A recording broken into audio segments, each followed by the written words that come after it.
first of all, the steps that happened after selling your business and leading you to then invest in Maya's business? Like what? Like, because there's a few steps along the way.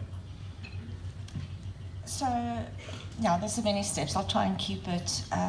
So I did then build a beauty business, which we saw was building the biggest beauty franchise business, and being in that creator profile. The minute the brand's done, and it gets a bit boring, so then I move on. And I think a conversation with you about a year ago, you told me, probably longer, Hilda, realize it's for you, it's not about investment, it's about making impact. Yes. And that changed a lot, and just find your criteria of impact. And that changed my whole world in what I am investing in.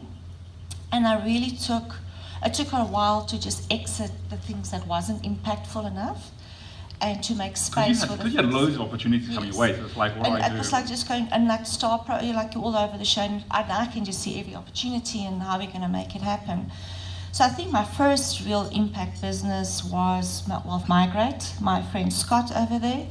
I think we talked about Wealth Migrate when crowdfunding wasn't even a word.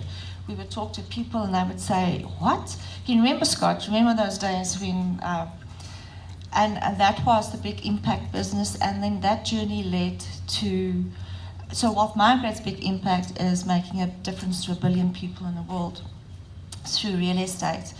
And then through Maya, it almost connected the dots, because if you want to get to the 1 billion people, you got to get them into some sort of formal economy.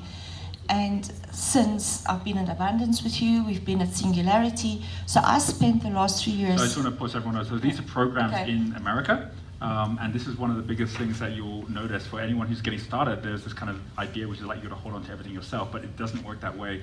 The higher you go, the more you share with each other as well. So I invited Scott to Necker Island. Scott came there, met Richard Branson, got a whole bunch of great contacts. This really helped support him grow. He also basically got involved at Sinclair University, which is set up by Peter Demandis.